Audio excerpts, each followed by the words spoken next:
ये कहानी है एक पुरानी और गरीब बस्ती की, जहाँ की तंग गलियों में सूरज की रोशनी भी मुश्किल से पहुँचती थी। सुबह के 4 बजे थे। पूरा शहर चादर ओढ़कर गहरी नींद में सोया था, लेकिन एक टूटी हुई झोपड़ी में एक दिया जल रहा था। 65 साल की सावित्री देवी, जिसे सब प्यार से खिचड़ी माँ कहते थे, अपनी खाट से उठी। ठंड कड़ाके की थी, हवा हड्डियों को चीर रही थी। सावित्री माँ अपनी पुरानी शॉल कसते हुए खिड़की से बाहर देखती हैं और ठिठुरते हुए खुद से बातें करती हैं। हे राम, आज तो ठंड कुछ ज्यादा ही है। ऐसा लग रहा है जैसे हवा में बर्फ घुली हो।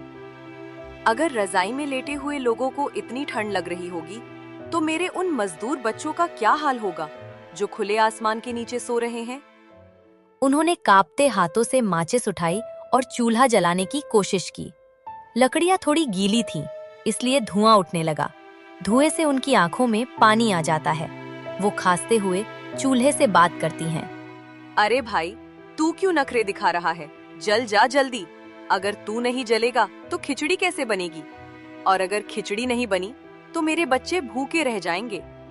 जल जा मेरे लाल, जल जा। आग धीरे धीरे जलने लगी। सावित्री ने चावल बीनना शुरू किया। चावल के दानों को देखते ही उनकी आंखों के सामने 20 साल पुराना मंजर आ गया, जब उनका अपना बेटा भूख से तड़प रहा था। मुन्ना, मेरे लाल, उस रात तूने मुझसे खिचड़ी मांगी थी ना, और मैं अभागन तुझे सिर्फ पानी पिलाकर सुलाती रही। तू भूखा चला गया बेटा, तू भूखा चला गया। लेकिन अब नहीं मुन्ना, जब तक तेरी माँ जिंदा है, इस बस्ती का कोई बेटा भूखा नहीं सोएगा। ये मेरा वादा है तुझसे। सुबह के 5:30 बज चुके थे। खिचड़ी लगभग तैयार थी। तभी बाहर से एक आवाज आई।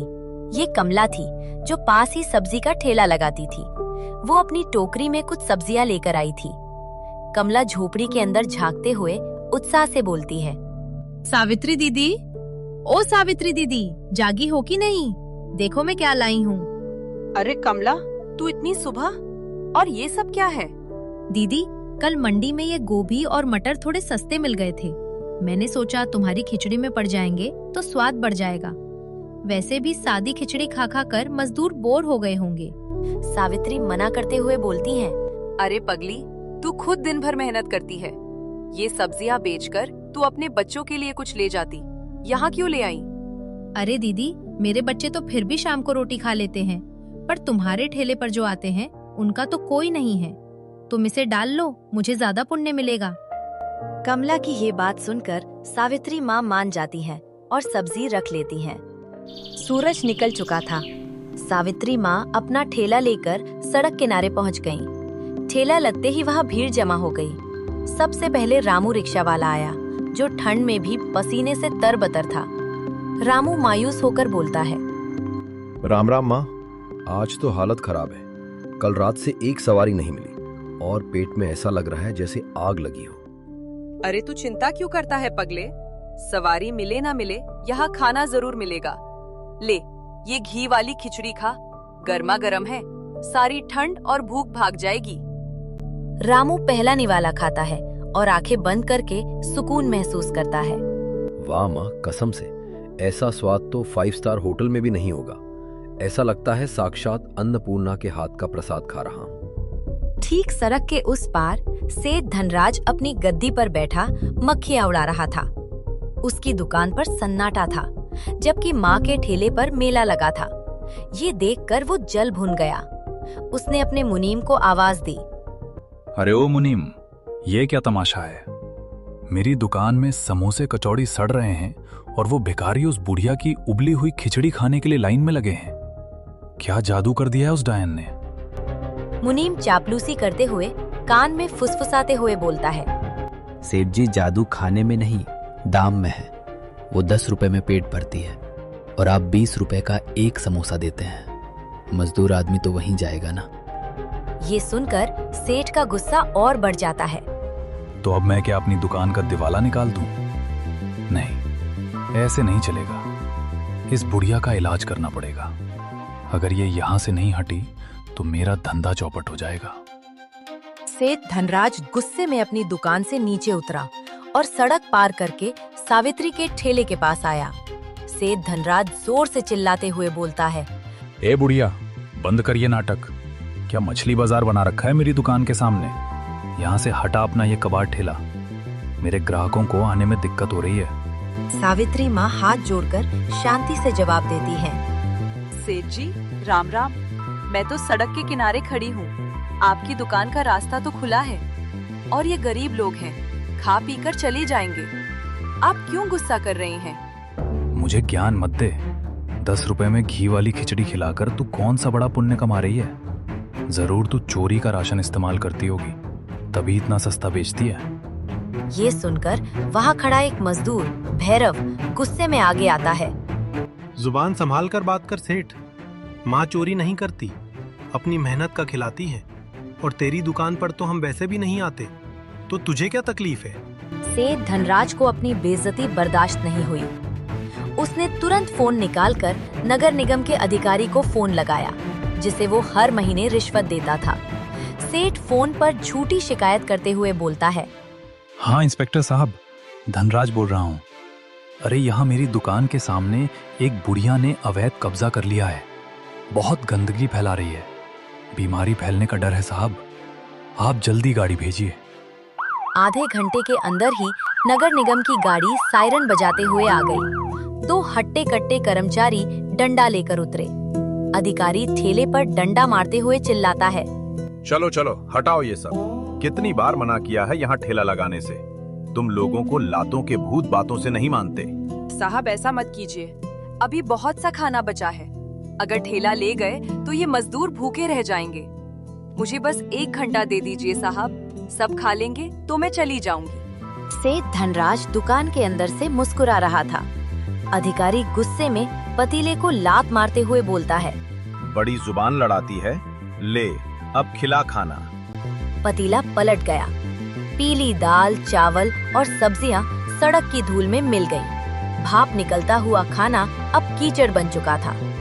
सावित्री माँ पागलों की तरह बिखरे हुए चावलों को समेटने की कोशिश करती हैं और रोते हुए चिल्लाती हैं, नहीं, मेरा अन्न, हे भगवान, ये तुमने क्या किया? ये प्रसाद था साहब, इसे तो जानवर भी नहीं ठुकराते। तुमने तो लात मार दी। हाय रे मेरी किस्मत। छोटू जो ये सब देख रहा था, रोते हुए माँ के पास आता है। माँ छोड़ो इसे, ये गंदा हो गया है। माँ तुम्हारे हाथ जल रहे हैं, प्लीज माँ मत उठाओ। ये दृश्य देखकर शराबी भैरव का खून खौल उठा। उसने एक ईंट उठा ली। आज तो मैं इसका सिर फोड़ दूंगा। इसने हमारे खाने को नहीं, हमारी माँ के दिल को लात मारी है। ए वर्दी वाले, अगर मर्द है तो मुझसे लड़। सावित्री माँ ने तुरंत भैरव का हाथ पकड़ लिया और उसे रोकते हुए बोली, नहीं भैरव, नहीं बेटा, हिंसा नहीं। अगर तूने इसे मारा तो पुलिस तुझे ले जाएगी, फिर तेरे बच्चों का क्या होगा? कसम है तुझे मेरी, फेंक दे वो ईंट। भैरव ने गुस्से में ईंट जमीन पर पटक दी और रोते हुए बोला, लेकिन माँ, ये अन्याय है। हम गरीब हैं तो क्या हमारा कोई सम्मान नहीं? पुलिस और निगम वाले चले गए। ठेला जब्त हो गया था। पूरी सड़क पर खाना बिखरा पड़ा था। मजदूर उदास बैठे थे। लेकिन तभी सावित्री माँ ने अपने आंसू पोंछे। सावित्री माँ कमला की तरफ देखती हैं और दृढ़ आवाज में बोलती हैं, कमला, जा घर से वो बड़ा वाला तवा और कुछ ईंटें ले आ। कमला हैरान होकर पूछती है, दीदी अब क्या करेंगी? ठेला तो वो ले गए। थैला ले गए है ना, मेरे हाथ तो नहीं ले गए, और ना ही मेरी नीयत ले जा सकते हैं। मेरे पास घर में थोड़ा आटा बचा है। आज खिचड़ी नहीं, रोटियां बनेंगी। लेकिन मेरा कोई भी बच्चा आज भूखा नहीं जाएगा। माँ का ये जज्बा देखकर मजदूरों में भी जोश आ गया। महीने बीतते गए। बस्ती के लोगों ने मिलकर ईंटों और फटे तिरपाल से माँ के लिए एक कच्ची दुकान बढ़ा दी थी। दिवाली की रात थी। पूरा शहर रोशनियों से नहाया हुआ था। सामने सेठ धनराज की दुकान बिजली की झालरों से जगमगा रही थी। लेकिन सेठ अपनी गद्दी पर अकेला बैठा था। उसके बच्चे विदेश में थे और पत्नी मायके गई थी। उसके पास दौलत थी, पर बात करने वाला कोई नहीं।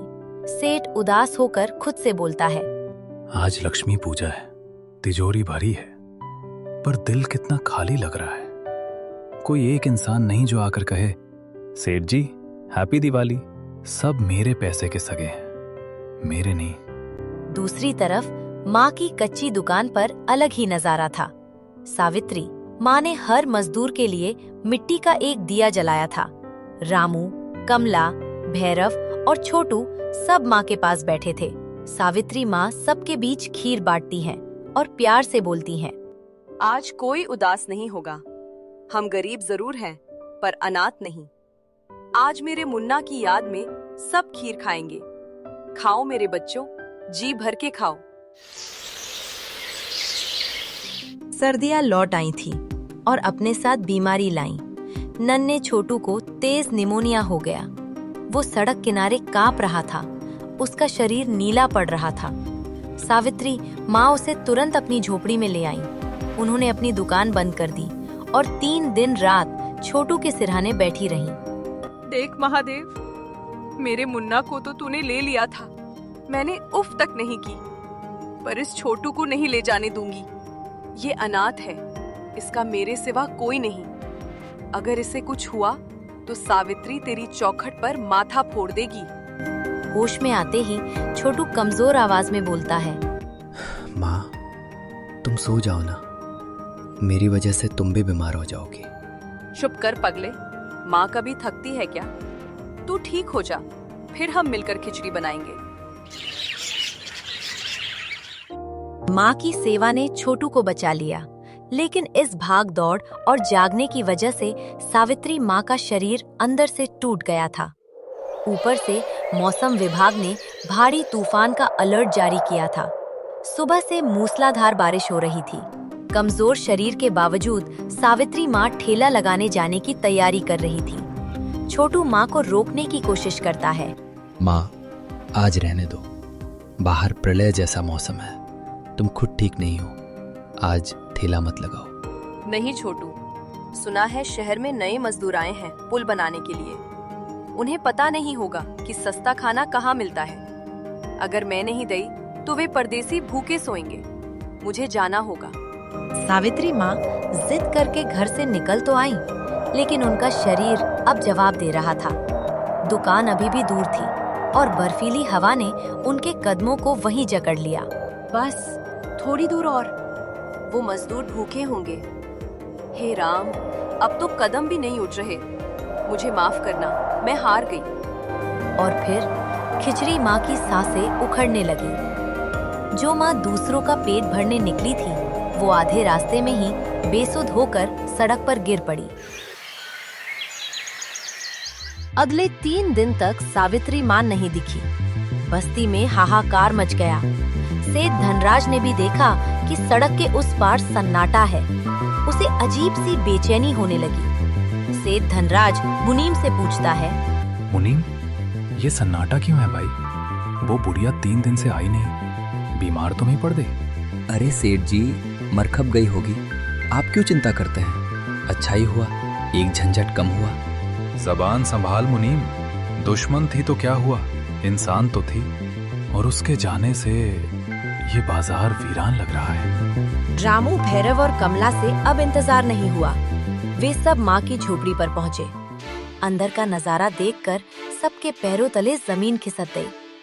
कमला माँ के पास दौड़कर जाती है और उनकी नब्ज टटोलते हुए चीखती है, अरे जल्दी से एम्बुलेंस बुलाओ, माँ की सांसें तो धागे जैसी चल रही हैं। इनका शरीर तो बर्फ जैसा ठंडा पड़ गया है। हमें इसे तुरंत अस्पताल ले जाना होगा। माँ को तुरंत एम्बुलेंस से अस्पताल ले जाया गया। सरकारी अस्पताल के गलियारे में आज अजीब भीड़ थी। गंदे कपड़ों में मजदूर, भिखारी, रिक्शे वाले सब जमा थे। डॉक्टर ने चेकअप के बाद बाहर आकर नाक में सिर हिलाया।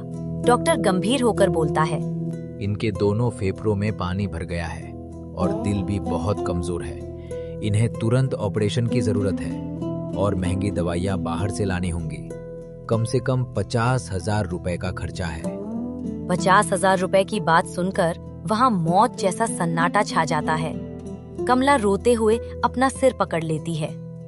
50,000? हम गरीब तो अपनी किडनी बेचकर भी इतना नहीं ला पाएंगे साहब। कोई दूसरा रास्ता निकालो। तभी भीड़ में हलचल हुई। छोटू, वह गरीब छात्र, आगे आया। उसने अपनी जेब से मुड़े तुड़े नोट निकाले और बोला, डॉक्टर साहब, ये 2000 रुपए मेरी कॉलेज की फीस थी, आप ये रख लो। मेरी पढ़ाई छूट जाए तो गम नहीं, पर मेरी माँ की सांस नहीं छूटनी चाहिए। ये देखकर शराबी भैरव भी आगे आता है। और ये लो मेरे 500 रुपए। मैंने कसम खाई थी कि अब शराब नहीं पीऊंगा। ये मेरी दारू के पैसे नहीं, माँ की जिंदगी के पैसे हैं। ले लो साहब। एक एक करके सबने अपनी जेबें खाली कर दी, पर कुल मिलाकर सिर्फ 15,000 ही जमा हुए। अभी भी बहुत कम थे। डॉक्टर ने इलाज शुरू करने से मना कर दिया। उम्मीदें टूट रही थी। तभी सेठ धनराज अस्पताल पहुंच गया। उसने देखा कि राजू और भैरव डॉक्टर के पैरों में गिरकर भीख मांग रहे हैं। सेठ का पत्थर दिल, जो दिवाली की रात ही पिघलने लगा था, आज पूरी तरह टूट गया। सेठ धनराज तेजी से डॉक्टर के पास जाता है और नोटों की गड्डी आगे बढ़ाते हुए गरजता है। डॉक्टर साहब, ये लीजिए पैसे और कृपया इलाज तुरंत शुरू कीजिए। 50,000 क्या, अगर 5 लाख भी लगें तो धनराज देगा। सब हैरान होकर सेठ को देखते हैं। सेठ हाथ जोड़कर सबसे बोलता है, मुझे ऐसे मत देखो, मैं बहुत पापी हूँ।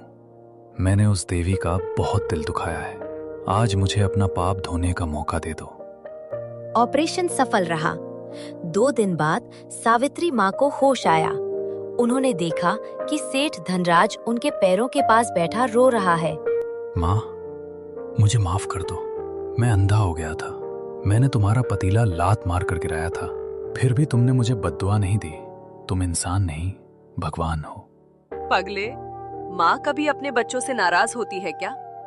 तूने उस दिन पतीला गिराया था, पर आज तूने मेरा पूरा परिवार बचा लिया। तू भी मेरा बेटा है, बस अब लड़ना मत। और इस तरह एक माँ की ममता ने नफरत, गरीबी और भूख तीनों को हरा दिया।